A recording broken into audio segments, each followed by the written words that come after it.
Hello everyone. Today we are here to welcome the charismatic, inspiring, iconic, the Anu Agarwal. I'm so excited to have you on board, Anuji. This week, from 5th Yeah, to 11th February, is Children's Mental Health Week, run by Place to Be, which is a national charity in UK.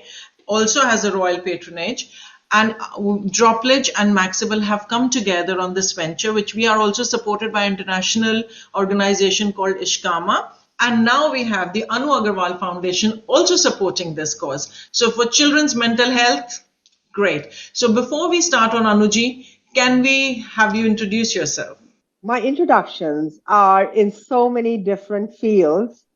Like I just introduced myself as Dr. Anu Agarwal, the neuroscientist doctor and the naturopathy doctor yesterday on a whole research we have gone on for cancer. Now today we are talking about yoga, so I will introduce myself as the yogi. Everyone knows it's me as actor, etc., and model and supermodel and all that. I don't need to talk about that. But what I do need to talk about, and I'm so grateful that yoga came to me very early on in life, and it has really shaped my life and actually saved me from dying. I went through a near death experience. And I have literally today what I am, I'm sitting here. I am so grateful to yoga. And for children, well, that's where it has to start, and that's what So my whole thing is now. Yeah, so that's what I'm doing. thank you so much for sharing that. So currently we are going through a Mhm. children mental health crisis. I think post-COVID, this crisis has gone up. And I'm just going to read out some current statistics that have come out. I've just read by the place to be. It says 1 in 5 children have mental health issues that continue to have problems in their adulthood.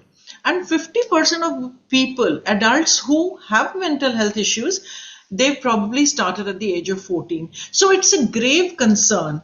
And just as I was looking at these statistics, I looked at the Indian statistics by the National Crime Records Bureau. Nearly 35 students died by suicide in the year 2021. Now, these figures are absolutely alarming.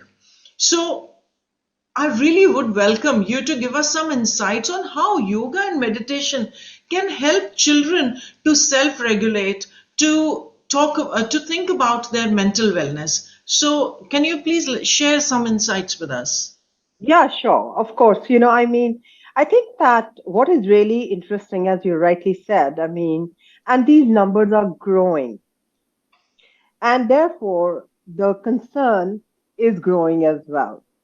The other thing is that, luckily for us, the entire issue of mental health has come to the forefront, and a hell of a lot of work is being done the world over on mental health, children's mental health to begin with.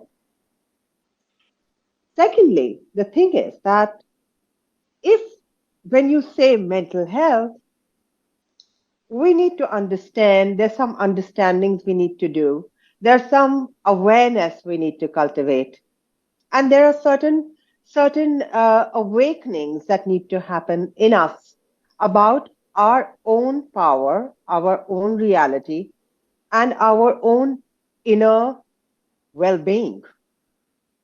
Now, what I have seen, children are amazing receptors because their minds are free.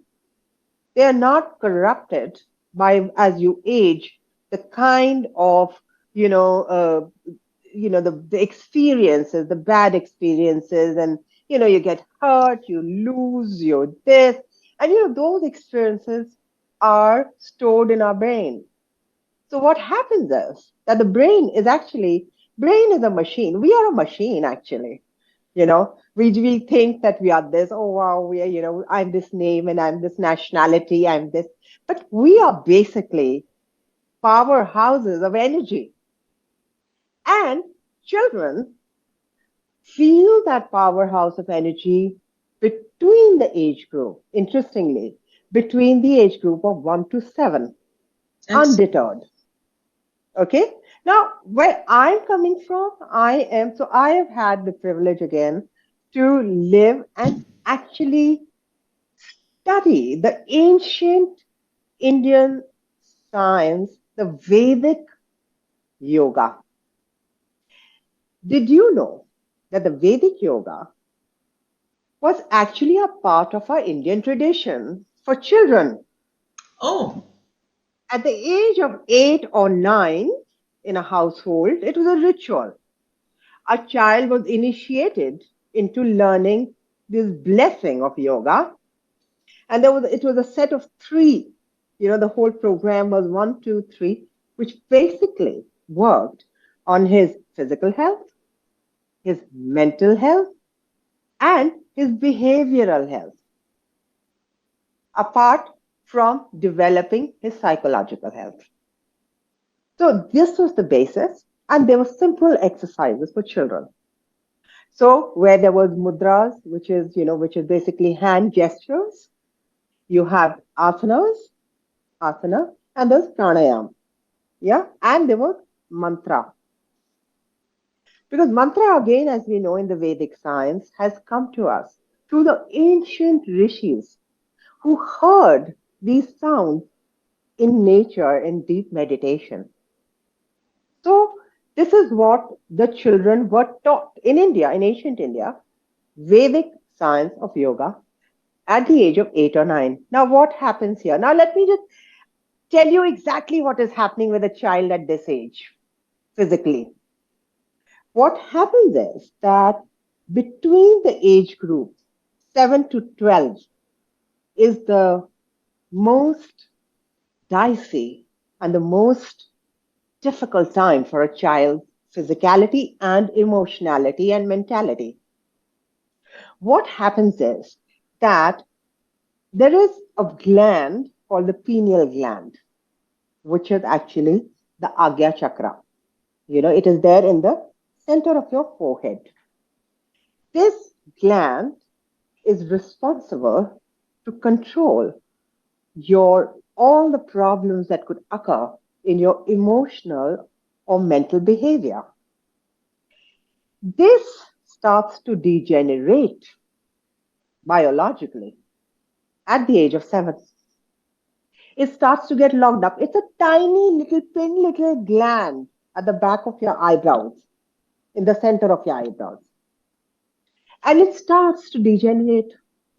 It starts to get locked up. At the same time, what is happening? The physical growth of children has started. It's booming. So the hormonal balance has changed in their lives, in their bodies. They are getting sexual hormones, which have started to speed up. They have got physical changes that are happening. And on the other hand, emotionally, they are distraught. They don't know what is happening to them. Also, socially, they don't feel that they can talk to people about it because we do not have literally an open society. How many children, we need to teach children about their sexuality before it starts. So they know it and they take it normally and they know what to do with it. So the thing is that all these changes that are happening, physiological and the emotional changes, these the yogis of yesteryear found an answer. The suicide rates of the girls between the age group of 12 to 14 are the highest in India in the world. So what happens? What is happening? Because all these changes are happening in their bodies and they are not being able to understand what's going on, they're trying to repress it. They can't talk about it, they can't expose it, and they can't handle it. So it finds other circuits and maybe and they blame somebody else or blame a certain situation and they maybe even kill themselves. The worst case of case, right? But the yogis found that this is interesting. What they found that actually speaking is all about creating a balance of the mind. Because if our brain can remain balanced through these changes that are happening, right? And also, on the same hand, this pineal gland that is getting degenerated, if we can't really regenerate it, but we keep it running. How So do it's we? like what And we don't use, we lose. exactly. So, and what we have, so let us, and they found these certain basic practices to create the balance between the physical changes that are happening in the boys and girls Hmm. and the mental changes that are happening, you know. And so that is what the basis of yoga for children's mental health Thank you starts so from much here. for sharing. That's really, really valuable insight. Now, if we break down simply, what would we think? First of all, at what age you advise parents to start yoga with children? At what age you think they can actually start? That is an interesting one, what you asked. Because let me tell you, did you know that a child's brain, by the time a child is 5 years old, his brain is 90% physically, mentally grown. Hmm. So we have to start early. Even earlier than that, a child is in the womb. Okay. So there is a whole study which we have in our Vedas. I have a yogi friend who's written a book on it in Hindi. Hmm. Garbh Sanskar. Garbh. Garbh is the womb. Sanskar, the tendencies that develop on a child when he's in the mother's womb. Hmm. One of the things when in about so and it's really interesting. It's like it's literally it's so my God. It's so like it's the first 1 month what happens to the child. For instance, the nails of a child will grow in the third month. What all how the body of this child, of the spirit, which is the spirit that has entered the womb, how it starts to assume the form of a child. When in the third or the fourth month, it starts to become emotionally aware of what is happening with the mother outside. Hmm. So, if the mother is going through emotional upheaval, it directly affects the child's brain. Hmm. And that's why they say in the olden days in India, they say, play nice music for Hmm. pregnant women. Because the major reason for that was because the child is hearing that music Yes. and it helps his brain. They've even tried in Germany, they played on a pregnant woman, 4 months pregnant. They inserted this tube in her uterus and played Beethoven Uh-huh. because they have understood that it makes a difference to the child, whatever is happening with the parents, with the mother especially.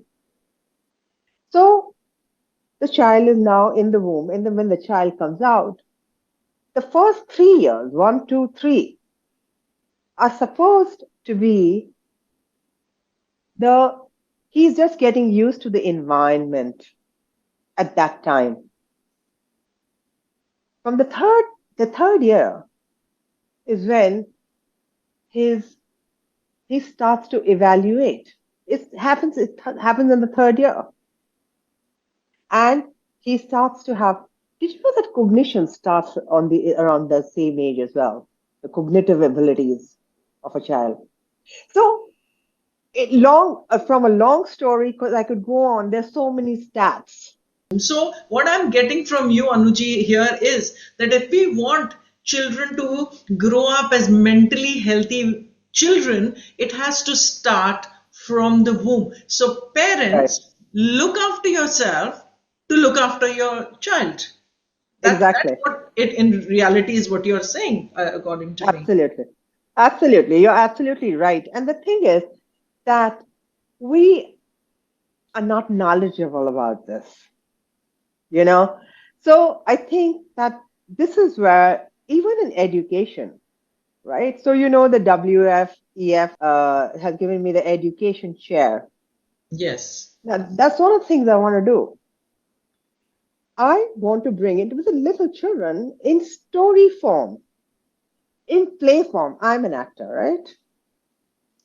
And role playing is amazing for children. You can teach children so much and they can learn so much about themselves. Plus, they become confident and they find their voice. Hmm. So there's so much education that can happen through play, through So art. can they do meditation and yoga through play? They can definitely know. So this can happen, but then so meditation has another role altogether. So Uh-huh. what happens is that also, when children go through certain bad times, like somebody's, father or mother shouts at him or slaps him, or they're extremely sensitive at that age. What happens is that that goes, I mean, he may cry and he'll become okay after some time or whatever. But that experience takes root in his brain, and which then later on, as he grows up, it affects his adult life. We've heard that a lot of things started when we were children, right?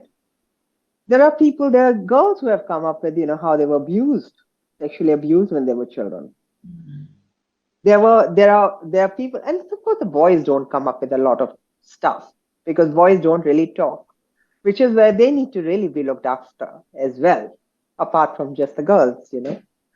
So the thing is this, that we need to educate the children.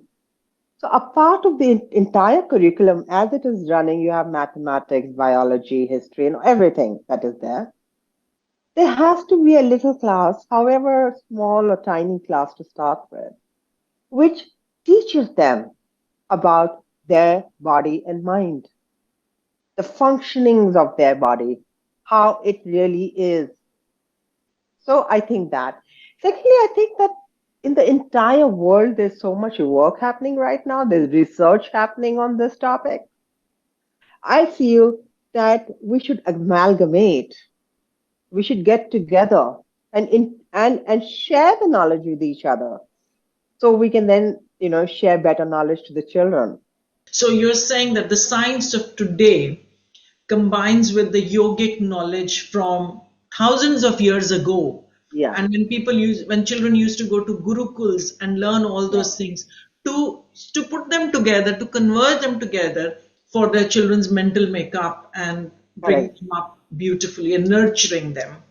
That's Yeah. beautiful. So, just in the last question, Anuji, I would like to request you to give us some parents and ask some simple things that we can do with our children to sort of nurture them along the way. And like you're saying, we start really early. Can they do anything like sitting down or and another very beautiful thing that you said that the children learn by seeing. So, what can parents do to role model in terms of the yoga or meditation so that then children copy them? So, the first thing is that children are born free. And first of all, the parents need to recognize that, because, the children start to, they start to, like, mold their We want to children. rope This them is in. rope them in. This is right. This is wrong. The social do's and don'ts, etc. So that in any case they are learning, and children, they learn from experience. When they get knocked out, they will learn. Everybody learns. So I think teaching is one thing, but learning from your mistake, the bad effects that a mistake brought, realizing that really is a mistake and I don't want this effect. So they will learn. Parents have to, after us, get a little bit out of the way of the children, because there are enough quotes, which from around the world, which psychology, behavioral scientists, psychologists have said, and they just said that these are dizzying personalities that children have. But we start to curb it. We start saying, hey, listen, this isn't good. This is not. You should become a doctor or you should become this. The child may want to be an artist. So the parents need to start listening to their children. Second thing is, when there is a misbehaving child, that happens everywhere. Now, let's say he throws tantrums. He's throwing a lot of tantrums and he's not. So parents don't know what the hell happened, right? So they start to say, oh, okay, they think that it's a problem. But maybe it is his revolt to something that is happening and he's not liking. This is where psychoanalysts come in. So he is communicating something to the He's parents. And what, communicating, but the yeah, parents cannot understand. yeah. So the psychoanalyst can come in and find out what the problem is. So parents could take some help.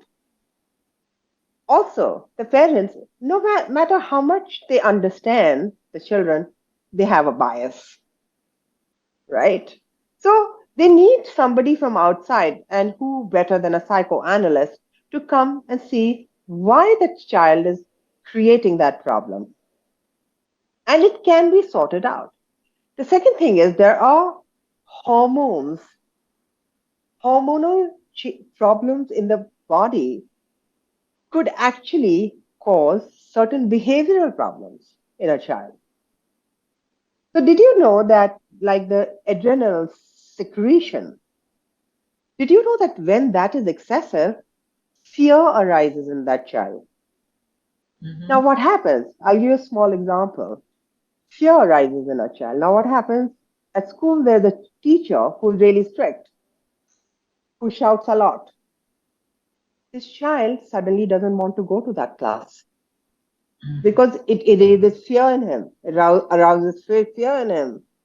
He may want to like stay home and not go to school. Now, parents are thinking that your child is, bunking school, Hmm. right? And take it as a bad thing that is happening. He needs to be like conditioned. He needs to be taught that this is not. But the thing is that the child is facing a problem. Children face a lot of problems. The adults are not realizing or understanding them. So if So, we equip the children with actually the vocabulary of all these feelings, so maybe yeah. they don't have to communicate by showing their behavior. They can actually communicate with the words that we have taught them because maybe they don't know those words, what they have to say. So, right. So, this is where again yoga comes in. So, what yoga is doing, what it is doing, it is basically balancing even your hormones. When your mind starts to get balanced, each and every fabric of your body starts to get balanced. So, you may just have to teach this child. So, for instance, I'll give you a simple practice. I hope a lot of children are watching this, or parents are watching this, you know, and which can be done by anybody. Now, this is okay. So this is your I will do it eyebrows. as well. Yeah. So what are we doing? So this is your eyebrows. Now I'm just Yeah. showing this to you. This is your eyebrows. Yeah. In the center here of your Yeah. eyebrows, right? Yeah. Yeah. Right. Now, if you just keep your attention over there, Yeah. okay, there is. So now you know where it is. Now, if you do, it's a mudra. It's a gesture, yoga gesture. Yeah. So what do you do? Now, you just you keep it here so that you can keep the focus Yeah. and put your eyes down, Yeah. okay, and raise them and look like completely at the center where the pencil center is. Yeah. Try and look there, right? Mm. Look for and count 10, okay? Don't blink your eye, just count 1, 2, 3, 4, 5, 6, 7, 8, 9, 10. And then close your eyes for the same count. Relax your eyes, close them for 10 counts. Again open, do it for 10 counts. Again the same thing. Close your eyes, relax them, 10, count 10, and keep breathing. Because sometimes one just like, okay, I'm doing this. No, I no, had forgotten to relax. breathe. I was so much concentrating on. That's why yoga is needed. That's why you need yoga, right? Okay. So this practice actually regulates your pineal gland, which we all need to regulate. So this is a simple practice. And this is Then a a very deep. fun thing to do. We can make the It's a child very fun do thing. this So very exactly. easily. So exactly. So what I do is like I get like different symbols, and put the different symbols and put them up and down. Ask them to remember the colors and even in meditation, one of the things that we do is we have a lot of, like, let's say 40 or 50 different symbols, different objects. So, for instance, and nice objects, which are also very positive for the mind, like a pink flower or a yellow lotus or So blue, you're a actually telling river. them to So visualize it, or you're actually you giving it to visualize, them? you visualize. Okay. So visualization is fantastic for children in their Okay. growth, the learning pattern. So Hmm. like this, there is a whole. So that's what I developed Anufan Yoga on. So all it's got a lot of this stuff, and I mean, it's impossible for me to talk about all of it right now. So we have to we things that children learn through fun things. That's why I called it fun yoga. Right. They have to have fun. They have to enjoy doing what they're doing. But at the same time, it has to work at their subconscious and unconscious levels. Right. We need to reach the level which is beyond what you see. This is your conscious level. Hmm. So to get your inside a person, inside a child's mind, awaken his positive qualities that are already there, which will then help him in studying, in visualizing what he's studying, Hmm. in the way he thinks, in his memory. So there are practices for increasing memory. I have worked on myself. I'd lost all my memory with my near death experience. I was a child again, which is why I can relate so much to. I have grown back up from being a child through non formal education, yoga. Yoga I had learned before then and took sannyas, and I learned more after Beautiful. the accident. So yes, and that's how my foundation then came about, which was basically AAF. And AAF, people think it's Anuvagara Foundation. No, it is awake, aware, fit. Because for me, fitness is of the mind first, and then you can of course go to the gym. And I'm a sports person, and I'm into all that kind of fitness. I've always been, but the mind, you need to be fit here. You have to, which is your emotional, your behavioral, all these things are all stored in the mind. The way you relate with people, the way you make the choices you make, you know. Like you keep telling your children, hey, सही सही उसको वो गलत है उसको नहीं लेना अच्छा लेना. You keep telling your children, hang out with good friends, good company, keep good company. That boy is a bad boy. No, you don't want. So what is all this? So the children should be able to know this themselves. To And make there the is the distinction themselves. make the distinction themselves and make those choices.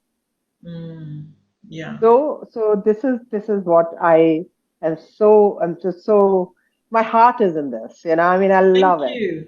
It's been so interesting talking to you. And what I'm like, my takeaway from this is that we need to equip the children, make them so mentally healthy that they can see right from wrong, they can self regulate themselves, they can really look, introspect, and look within themselves. Yes, So, if they can do that, maybe the parents won't even have to tell them that you're wrong here, do this differently. exactly, They can self analyze, introspect everything. And that will be such a beautiful skill to have for children all through their up until their adults. exactly, So exactly. start early is your thing. And I'm really excited to know about Anufan Yoga.